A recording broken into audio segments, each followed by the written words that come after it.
श्रीमान संजय सिंह जी। धन्यवाद मान्यवर, आपने इस महत्वपूर्ण बिल पे मुझे अपनी बात कहने का मौका दिया।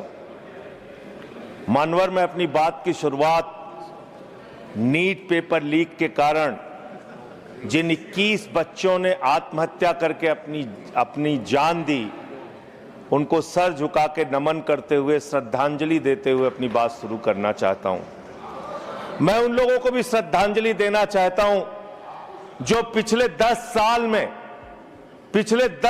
में 1,23,000 छात्रों ने सुसाइड किया, आत्महत्या किया, और 2,000 छात्र हर साल सिर्फ पेपर लीक के कारण आत्महत्या की जिन्होंने। मान्यवर, मैं ये बिल पढ़ रहा था और आपने नीट के पेपर लीक के कारण जब 22 लाख बच्चे प्रभावित हुए तो आपने कहा री एग्जाम कराएंगे।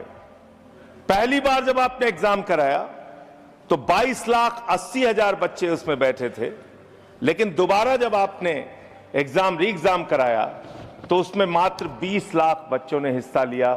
2,80,000 बच्चों ने हिस्सा नहीं लिया। उस गुनाह के लिए, उस पाप के लिए जिम्मेदार कौन है? दूसरी बात मान्यवर, यह बिल देख के मुझे लगता है कि सरकार खुद स्वीकार कर रही है कि देखो भाई, पेपर लीक तो होगा, पेपर लीक हम नहीं रोक पाएंगे, पेपर लीक होगा। हत्या के खिलाफ सख्त कानून बनता है, बलात्कार के खिलाफ सख्त कानून बनता है। तो कोई हत्या का अपराधी होता है, बलात्कार का अपराधी होता है जिसको सजा मिलती है। पेपर कराने की जिम्मेदारी तो सरकार की है मान्यवर, पेपर कराने की जिम्मेदारी तो सरकार की है।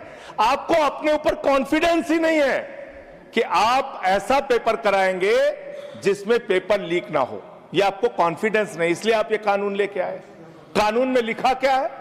इस कानून में आप लिख रहे हैं 2 महीने में इन्वेस्टिगेशन पूरी हो जाएगी, 3 महीने में ट्रायल खत्म हो जाएगा, 2 महीने में इन्वेस्टिगेशन पूरी हो जाएगी, 3 महीने में ट्रायल खत्म हो जाएगा। कितने कोर्ट हैं आपके पास?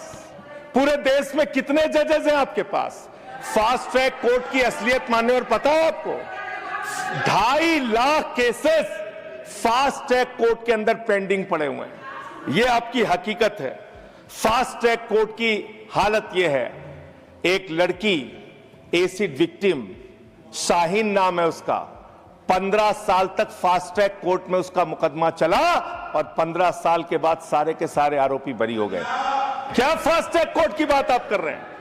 गुमराह करने की बात आप करते हैं। मान्यवर, इनके राज में 1 लाख सरकारी स्कूल हिंदुस्तान में बंद हुए।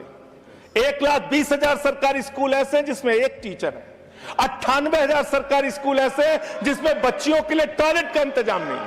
1,19,000 सरकारी स्कूल ऐसे हैं जिसमें बिजली का इंतजाम नहीं है। मान्यवर, यह सरकार शिक्षा के ऊपर मात्र 2% पैसा खर्च करती है, मिड डे मील में नमक रोटी खाने को देती है। इसलिए क्योंकि मोदी जी का नारा है अनपढ़ रहेगा इंडिया तभी तो अंधभक्त बनेगा इंडिया। अनपढ़ रहेगा इंडिया तभी तो अंधभक्त बनेगा इंडिया। मान्यवर, इस सरकार ने कोयला चुराया, गैस चुराया, बिजली चुराई, पानी चुराई, शिक्षा चुराया, स्कूल चुराया, अस्पताल चुराया, पेपर चुराया। हम लोगों ने सोचा अब क्या चुराएंगे? बोले हम चंदा भी चुराएंगे, राम का चंदा भी चुराएंगे। पेपर चोरी से लेके चंदा चोरी तक सारे चोरी के गुनाह में तुम लोग शामिल हो। मान्यवर,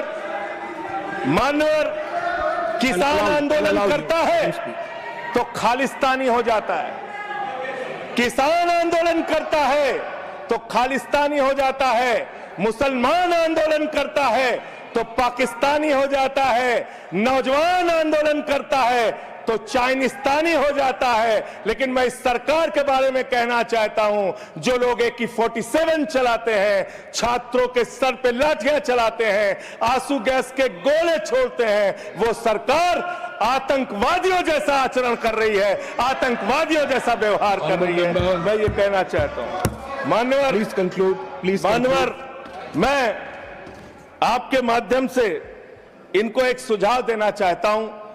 इनकी एक सांसद ने वहां पर गई हुई नौजवान, खत्म कर रहा हूं सर, सबको ऊपर आपने 1-2 मिनट लिया, मुझे भी दे दीजिए। टाइम खत्म हो रहा, बोलिए बोलिए सर, अभी तो 3 मिनट बाकी है सर, बोलिए सर। छात्र जो गए वहां आंदोलन करने, उनको बर्बरतापूर्वक मारा गया, लाठियों से पीटा गया सर, उनके सर फोड़ दिए गए, उनके ऊपर आंसू गैस के गोले छोड़े गए, वो चीखते रहे, चिल्लाते रहे, 500 छात्रों को घायल किया। और बिहार के अंदर इन लोगों ने AK-47 चलाया सर। वो आतंकवादी हैं हमारे छात्र, वो हमारे घरों के बच्चे आतंकवादी हैं सर, जिनके ऊपर आपने गोलियां चलाई। और तो और इनकी एक सांसद है मान्यवर, उन्होंने किसान आंदोलन में किसानों को गालियां दी, नौजवानों के आंदोलन में नौजवानों के लिए इतनी भद्दी टिप्पणी की मान्यवर, इस सदन के अंदर मैं कह नहीं सकता मान्यवर। हमारी बच्चियों को यह कहा गया, उनके चरित्र के ऊपर सवाल उठाया गया। मैं निवेदन करना चाहता हूं JP नड्डा जी से, समझाइए अपने उस सांसद को। अभी तो उसको एक थप्पड़ पड़ा, सिर्फ 5 उंगली के निशान पड़े थे। ऐसी बात करोगे, गटर जेनजी को गटर कहोगे, जेनजी को गटर करोगे, तो तुम्हारी सरकार को इस देश का नौजवान, इस देश का जेनजी पकड़ के गटर में डालने का काम करेगा। इसलिए तुम्हारी सरकार को मान्यवर, इसलिए मैं आपसे निवेदन करना चाहता हूं, नौजवानों को गटर जेनजी मत बोलो, तुम्हारी सरकार को उठा के वो गटर में डालने का काम करेंगे मान्यवर। इसमें ऐसे ऐसे प्रावधान आप लेके आए हैं। माननीय संजय जी, मैं बस खत्म कर रहा हूं। अकेले स्पीकर हैं आप? हाँ, अकेले हैं। अकेले। सर, मैं ये सोच रहा था कि ये सरकार ऐसा कानून लेके आए, अकेले रहेंगे तब भी तुम्हारे खिलाफ लड़ेंगे, याद रखना। माननीय संजय जी, अकेले रहेंगे तब भी तुम्हारे खिलाफ लड़ेंगे जी। ये दादागिरी कहीं और दिखाना। बैठ जाओ, चंदा चोरी करते हो तुम लोग। माननीय तरुण जी, माननीय Sanjay ji, address the chair, chair को एड्रेस करें, एड्रेस द चेयर। माननीय संजय जी, मैं खत्म कर रहा हूं सर। अरे नहीं, एड्रेस द चेयर। माननीय तरुण जी, पेपर चोर, प्लीज सर, मैं सोच रहा था संजय जी, अंतिम में एक बात माननीय तरुण जी, पेपर चोर, प्लीज अकेला रहूंगा तो रहूंगा तुमसे, किसी गलत फहमी में माननीय संजय जी, समय जा रहा है आपका, समय जा रहा है। हाँ, खत्म एड्रेस करिए सर, एड्रेस द चेयर। मान्यवर, मैं सोच रहा था कि आखिर ये सरकार ये पेपर चोरों के खिलाफ कार्रवाई क्यों नहीं करती।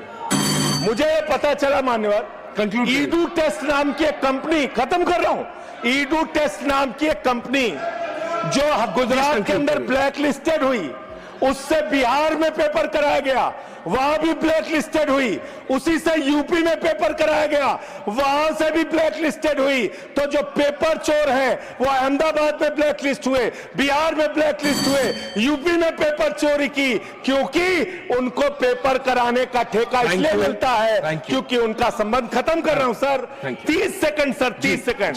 उस ईडू टेस्ट कंपनी का पेपर चोर का संबंध देश के प्रधानमंत्री और कई राज्यों के मुख्यमंत्री से है। थैंक यू मुख्यमंत्री से है सर, मुख्यमंत्री से है, उनके फोटो मिल जाएंगे सर। खत्म कर रहा हूं, धमकी मत दिलवाइए सर, कंक्लूड करिए। चोर हमको धमकी दे रहे हैं, ये चंदा चोर हमको धमकी दे रहे हैं। Anything unparliamentary will not go on record, anything unparliamentary will not go on record. Please conclude करिए। चंद्रशेखर जी के अंतिम लाइन कंक्लूड करिए, कंक्लूड करिए। आप ही आ रहे हैं सर, हम कंक्लूड करिए, I have to put that one, I allow you, conclude करिए। बिठाइए, कंक्लूड करिए। पेट पे दर्द शुरू हो गया संजय जी, मिर्गी के झटके आ रहे हैं सर, करिए, उनको समझाइए, कंक्लूड करिए प्लीज। मिर्गी के झटके आ रहे हैं, उनको समझाइए सर, मैं आपको समय दूंगा, I will give you the time, please conclude करिए सर, कंक्लूड करिए। अंत में चंद्रशेखर जी, स्वर्गीय प्रधानमंत्री जी की एक लाइन के साथ अपनी बात कहना चाहता हूं, इस देश के नौजवानों की तरफ से आपको जिन हाथों में शक्ति भरी है राज तिलक देने की, जिन हाथों में शक्ति भरी है राज तिलक देने की, उन हाथों में ही ताकत है सर उतार लेने की। इसलिए अहंकार थैंक यू, मत करो। Thank you. Point of order, point of order. माननीय सतपाल, माननीय professor mister Satpal Sharma ji, point of order. माननीय सतपाल जी, दो लोग नहीं, एक, anyone. Yes, There is a order number 110. रूल नंबर 110. 110, scope of debate. Yeah. Okay. Anything unparliamentary will not go on record. We will examine. Point taken. Ruling Everything. made. Yes, It please. is not Sudhanshu ji. unparliamentary. देखिए, I made my ruling. Sudhanshu ji, माननीय सुधांशु जी, इन्होंने माननीय प्रधानमंत्री जी का नाम लिया है इस ढंग से, तो he has to authenticate। किस बेस पे इन्होंने कहा कि अगर प्रधानमंत्री जी आपने का ऐसा उससे कहा क्या है, you संबंध? may authenticate it. जी जी जी प्लीज चेयर से ऑर्डर कीजिए। जी जी, ऑथेंटिकेट करिएगा। हाँ, मैं ऑथेंटिकेट करूंगा। Sure. Thank you. Thank you, everyone, to your places. Everyone to your places. My ruling is very clear. I've heard the point of order. Anything will be examined. Anything which is not in accordance of rules will not be there. Point made. We'll move on. Professor Manoj Kumar Jha, please.